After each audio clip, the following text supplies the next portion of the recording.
तो जैसा कि मैं आपको बता रहा था कि कुछ बच्चे जो हैं वो रजिस्टर का प्रयोग नहीं करते हैं, तो आपको दो रजिस्टर मैंने बता दिया, एक व्याकरण का और एक गद्य पद्य का। आपको एक रजिस्टर जिसमें गद्य पद्य होगा आधे भाग में, तो पद्य और आधे भाग में गद्य, ये दो भागों में बांट के काम करना है। ये चीज मैं आपको कह रहा था। अब मैं बात करता हूँ संज्ञा का। संज्ञा हम पढ़ते आ रहे हैं कक्षा 3 से, फिर भी मेरी तरफ आप ध्यान दीजिएगा, बोर्ड पे जो लिखा है वो मैं समझा दूंगा आपको। फिर भी हम संज्ञा को आज तक नहीं समझ पा रहे हैं। संज्ञा की परिभाषा को हम याद करते आ रहे हैं कक्षा 3 से, और रटी रटाई परिभाषा बोलते आ रहे हैं। किसी व्यक्ति, वस्तु, स्थान, नाम को संज्ञा कहते हैं। अरे भाई, सबसे पहले हमें ये समझना है कि संज्ञा कहाँ से आया। संज्ञा एक शब्द का प्रकार है, और वो शब्द है विकारी शब्द। अब विकारी शब्द क्या होता है, यहाँ समझिए। विकारी शब्द होता है जब आप किसी शब्द की संधि कर सकते हो, समास कर सकते हो, उसका कारक है वो निकाल सकते हो, आदि का ज्ञान अगर होता है उस शब्द में, तो वो आपका विकारी शब्द होगा। तो ये केवल समझाने के लिए था। तो संज्ञा एक विकारी शब्द का प्रकार है। उसके बाद में अब आप ये परिभाषा नीचे लिखी हुई है, ये परिभाषा है। परिभाषा कहते हैं किसी व्यक्ति, वस्तु, स्थान आदि के नाम को संज्ञा कहते हैं। अब आप मुझे बताइए, इस पूरे के अंदर एक ही चीज जो है वो मेन आ रही है, वो है ये नाम। ये नाम जो है वो ही क्या है, संज्ञा है। चाहे फिर वो व्यक्ति का हो, चाहे पशु का हो, चाहे वस्तु का हो, और चाहे स्थान का हो, अगर नाम है तो संज्ञा है। इसलिए ये पॉइंट मैंने लिखा कि संज्ञा का शाब्दिक अर्थ है नाम। आगे होगी आपको बात समझ में, तीनों ही पॉइंट। उसके बाद हम बात कर रहे हैं संज्ञा के प्रकार की। तो मुझे बताइए, संज्ञा के कितने प्रकार होते हैं। तो संज्ञा के मूल रूप से 3 प्रकार होते हैं। कितने प्रकार होते हैं भाई, 3। सर हमने 5 भी पढ़े, कोई कहेगा सर हमने 6 पढ़े, कोई 7 भी कह सकता है। लेकिन मैं आपको बता दूं कि संज्ञा जो मूल रूप से है वो 3 प्रकार की ही होती है। कैसे, वो मैं आपको जब टॉपिक्स वगैरह आएंगे तो मैं समझा दूंगा, प्रकार जब आएंगे। देखो, मैं थोड़ा बहुत आपको यही ज्ञान दे देता हूँ कि संज्ञा मूल रूप से 3 प्रकार की होती है, व्यक्तिवाचक, जातिवाचक और भाववाचक। और जातिवाचक के अंतर्गत ही समूह और द्रव्यवाचक को शामिल कर लिया जाता है, क्योंकि समूह का मतलब होता है जो है, समूह का मतलब ये हो गया एक से ज्यादा, तो वो क्या कहलाएगा, समूह। और जाति में भी यही होता है कि अगर एक से ज्यादा है तो वो जाति हो जाएगी उसकी, समूह नहीं कह के वहां उसको जाति कह देंगे। तो जातिवाचक जो है वो इसके अंतर्गत आ जाता है, और द्रव्यवाचक भी जाति में आ जाता है। तो पहला जो प्रकार आ रहा है संज्ञा का, वो है आपका व्यक्तिवाचक संज्ञा। अब व्यक्तिवाचक संज्ञा क्या है, अब व्यक्तिवाचक संज्ञा को पहले समझे। व्यक्तिवाचक में क्या होता है, किसी व्यक्ति का, वस्तु का, व्यक्ति, वस्तु, स्थान का अगर कोई व्यक्ति विशेष नाम है, व्यक्ति विशेष का मतलब होता है कोई पर्टिकुलर व्यक्ति विशेष नाम है, यानी कोई पर्टिकुलर नाम है। पर्टिकुलर नाम जैसे मैं बोलता हूं छात्र, क्या ये किसी का नाम है? नहीं। छात्र बोलते ही मेरे सामने कौन देखेगा, सभी छात्र देखेंगे, क्योंकि मैंने कोई पर्टिकुलर यानी कोई व्यक्ति विशेष का नाम नहीं लिया। अगर उन्हीं छात्रों में से मैं देखकर कहूँ राम, तो मेरे सामने कौन दिखेगा भाई, राम दिखेगा, क्योंकि यहाँ पर मैंने व्यक्ति विशेष का नाम लिया है। तो जहाँ व्यक्ति, वस्तु, स्थान का कोई व्यक्ति विशेष नाम हो तो वो व्यक्तिवाचक संज्ञा है। मैं देख रहा हूँ जैसे देश, मैंने बोला देश, तो देश से आप क्या अर्थ लगाओगे, किसी एक देश की बात हो रही है क्या? नहीं, ये एक देश की बात नहीं हो रही है। देश का मतलब सभी देशों से। अगर मैं उसमें भी बोलता हूँ भारत, बोलता हूँ रशिया, बोलता हूँ उत्तरी कोरिया, तो अब मैं एक व्यक्ति विशेष की बात कर रहा हूँ, और उस व्यक्ति विशेष में व्यक्ति विशेष का नाम यानी व्यक्तिवाचक संज्ञा की बात कर रहा हूँ। तो व्यक्ति, वस्तु, स्थान का अगर कोई व्यक्ति विशेष नाम है तो उसे हम व्यक्तिवाचक संज्ञा कहेंगे। आप इसको नोट डाउन कर लीजिएगा। आपको नोट डाउन क्या करना है, 1, 2, 3, 4 और 5, ये 5 पॉइंट आपको नोट डाउन करने हैं। देखिए, नोट करने के लिए मैं सिर्फ आपको 5 सेकंड दूंगा। आपको क्या करना है, पॉज करना है वीडियो को और फिर ये नोट डाउन करना है। जैसे मैं काम करवा रहा हूं वैसे ही आपको काम करना है। इंडेक्स भी आपको बना लेनी है और हर पन्ने को एक आपको नंबर देना है, ये ध्यान रखिएगा। जल्दी से कीजिए, 5 सेकंड का वक्त, फिर पॉज कीजिए।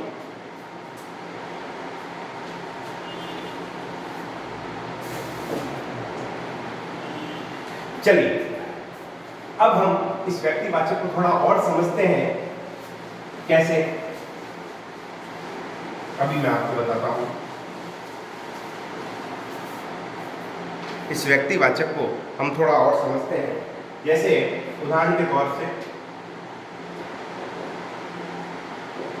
जैसे उदाहरण में आएगा देशों के नाम।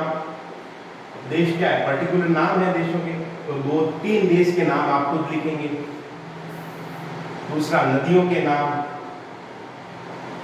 क्योंकि नदियों के नाम 3 आप खुद लिखेंगे। अब देखो, देश शब्द तो सभी देशों की ओर बता रहा है, तो ये तो व्यक्ति होगा नहीं। अगर देश में भी कोई पर्टिकुलर नाम आ जाए, पर्टिकुलर का मतलब व्यक्ति विशेष का नाम आ जाए, तो ये है व्यक्तिवाचक। नदियों में भी जैसे गंगा है, यमुना है, सरस्वती है, तो ये क्या है, पर्टिकुलर नदियों के नाम है, तो वो व्यक्तिवाचक में है। देशों के नाम, नदियों के नाम, ग्रहों के नाम, सूर्य, चंद्र, पृथ्वी, ठीक है। उसके बाद में आपके वृक्षों के नाम, 3 वृक्षों के नाम आप खुद लिखिएगा, ये मैं आपको दे रहा हूं काम।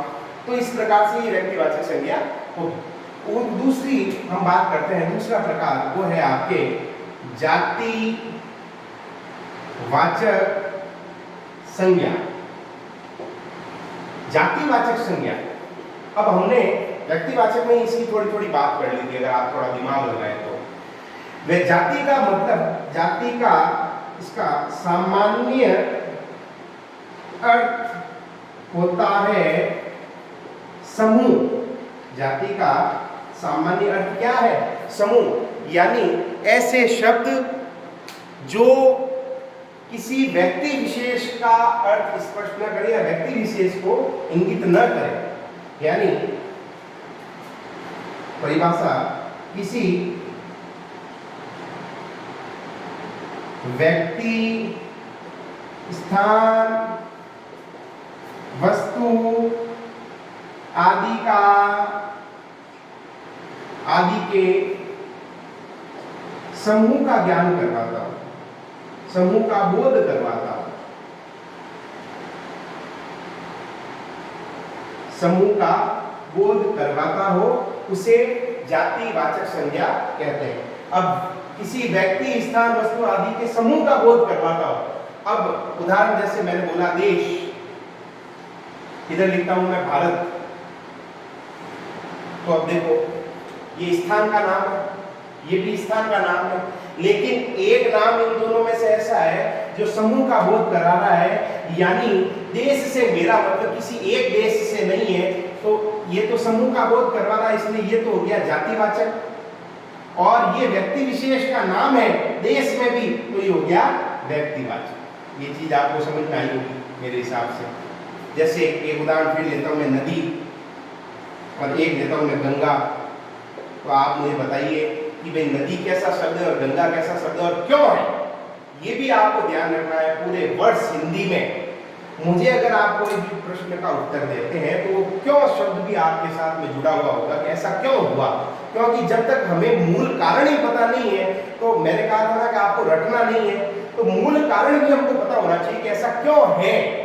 वो कारण भी आपको आना चाहिए कि भाई नदी शब्द है तो ये समूह का ज्ञान करवा रहा है, इसलिए ये जातिवाचक आएगा।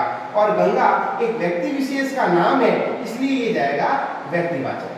तो आप समझ गए होंगे कि भाई जातिवाचक संज्ञा वो है इसमें किसी व्यक्ति, स्थान, वस्तु आदि के समूह का बोध होता है, तो वो जातिवाचक है। उदाहरण आप खुद लिख सकते हैं, फिर भी मैं लिखवा देता हूं। जैसे नेता है, नेता शब्द कैसा है, जातिवाचक है। स्त्री है, स्त्री शब्द कैसा है, जातिवाचक है। पुरुष है, कैसा शब्द है, जातिवाचक है। देश है, नगर है, ठीक है ना। और उसके बाद में जैसे अलमारी है, अलमारी भी कैसा शब्द है? जातिवाचक ही है, कोई पर्टिकुलर नाम थोड़ी ना है किसी का। ठीक है, विद्यालय है, विद्यालय कैसा शब्द है? जातिवाचक है। समूह का बोध करवा रहा है, उसमें भी पर्टिकुलर शिशु निकेतन का नाम ले लूं तो फिर व्यक्तिवाचक हो जाएगा, नहीं तो विद्यालय शब्द कैसा है? जातिवाचक है। तो ये आपको नोट डाउन क्या करना है? उदाहरण 1 2 3 4 आपको 3 नाम लिखना है, फिर आपको हेडिंग लगानी है दूसरा जातिवाचक संज्ञा। इसके अंतर्गत ये 2 पॉइंट लिखना है। सामान्य अर्थ होता है समूह, उसके बाद में लिखना है किसी व्यक्ति, स्थान, वस्तु आदि के, किसी व्यक्ति, स्थान, समूह, किसी व्यक्ति, स्थान, वस्तु आदि के समूह का बोध करवाया जाता है। मैं वापस लिखवाता हूँ इसको, आपको समझ में नहीं आएगा। एक मिनट वापस यहाँ से आपको मैं लिखवा, एक मिनट किया, यहाँ तक तो आपको पढ़ना ही है, यहाँ तक तो आपको कोई दिक्कत है नहीं। एक मिनट ये करता है। सामान्य अर्थ होता है समूह, इस आधार पे परिभाषा बनी किसी व्यक्ति, वस्तु, स्थान के नाम में समूह का बोध होता हो तो उसे अपन जातिवाचक संज्ञा कहते हैं। उदाहरण अभी मैंने लिखवाए थे, स्त्री, पुरुष, नेता, ठीक है जी, स्त्री, पुरुष, नेता, छात्र, विद्यालय, ये सारे कैसे शब्द हैं? जातिवाचक। देश, नदी, ये सारे कैसे शब्द हैं? पेड़, ये सारे कैसे हैं भाई? आपके जातिवाचक है, क्योंकि ये समूह का बोध करवाते हैं। तो ये जातिवाचक है, नोट डाउन कीजिएगा।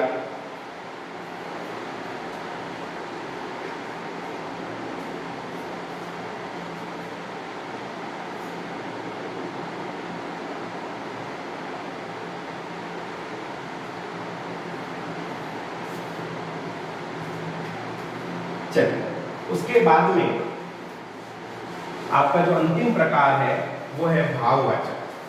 अब इसको अपन 2 तरीके से समझेंगे भाववाचक को, तो आपको कभी भी ये दिक्कत नहीं आएगी कि सर कौन सी भाववाचक संज्ञा है या नहीं है।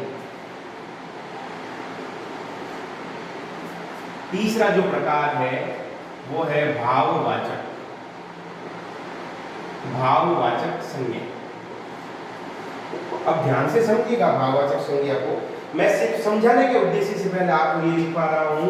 ऐसे शब्द, ये आपको लिखना नहीं है, समझना है। ऐसे शब्द जिसका नापतोल नहीं कर सकते, ऐसे शब्द जिसका नापतोल नहीं कर सकते, जैसे बुढ़ापा है, जवानी है, प्रेम है, क्रोध है, गौरवता है, रक्षा, ठीक है, मिठास। अब मुझे बताओ, क्या ये ऐसे शब्द है क्या जिनका आप नापतोल नहीं कर सकते? बिल्कुल राइट है आप, ये ऐसे शब्द है। ये क्या है? ये सभी क्या है? ये सभी है भाव। तो भावों का आप कभी भी नापतोल नहीं कर सकते, इसलिए ये सारे शब्द जाएंगे भाववाचक संज्ञा। तो आपको जब भाववाचक संज्ञा कोई उदाहरण आ जाए और आप उसमें अगर भाववाचक संज्ञा निकालना चाहो तो ये लॉजिक जरूर लगाना कि ऐसे शब्द जिसका आप नापतोल नहीं कर सकते। बुढ़ापे को नाप सकते हो, जवानी को नाप सकते हो, प्रेम को नाप सकते हो, क्रोध को नाप सकते हो, क्या गौरवता को नाप सकते हो, रक्षा को नाप सकते हो, मिठास को नाप सकते हो? नहीं नाप सकते, क्योंकि ये मन के भाव है। जैसे और है, सुख है, दुख है, तो आप इनको आप नहीं नाप सकते। घृणा है, बहुत से ऐसे संवेग है, इन सबको क्या कहा जाता है? सुख, दुख, घृणा, क्रोध, क्रोध लिखा है मैंने, क्रोध, प्रेम, ये सब क्या है भाई? ये संवेग है, व्यक्ति के भाव है, और भावों को आप कभी नाप तोल नहीं सकते, तो भाववाचक बन जाएंगे। इस आधार पे परिभाषा क्या बनेगी? ऐसे शब्द जो मन के संवेगों का मतलब होता है भाव का बोध कराते हो। उदाहरण ये लिख लीजिएगा सारे जल्दी से। और ये चीज जो है, ये वाली चीज, ये केवल समझाने के उद्देश्य से लिखा ही है मैंने। आप अगर नोट डाउन करना चाहो इस चीज को तो अलग से स्टार लगा के करना। ये चीज कभी भी आप जो है बोर्ड में नहीं लिखोगे, नाप तोल नहीं कर सकते, क्योंकि आज ये सिर्फ समझाने के लिए है। ये आप केवल इसको समझने के लिए, समझने के लिए ही आप इसको दिमाग में रख सकते हैं। नोट डाउन आप कर लो, आपके दिमाग में रहेगा, बाकी इसको कहीं बोर्ड के अंदर इसका प्रयोग नहीं करना है। बोर्ड के अंदर तो यही परिभाषा आएगी अगर आपसे पूछा जाता है तो।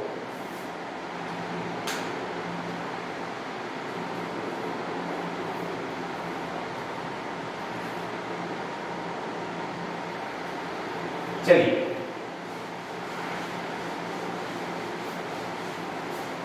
तो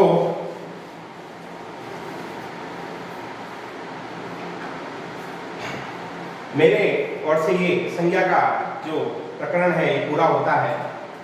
संज्ञा कराना इसलिए आवश्यक था, आपके सिलेबस में नहीं है संज्ञा, फिर भी मैंने करवाई है। कारण ये है क्योंकि व्याकरण में कई ऐसे टॉपिक्स हैं जो एक दूसरे से जुड़े हुए हैं। इसके बाद आप सर्वनाम पढ़ोगे मेरे से, तो सर्वनाम में संज्ञा का प्रयोग काफी हद तक होगा। सर्वनाम के बाद में आपके कोर्स में आएगा विशेषण। ये विशेषण से आपके सारे सिलेबस में है।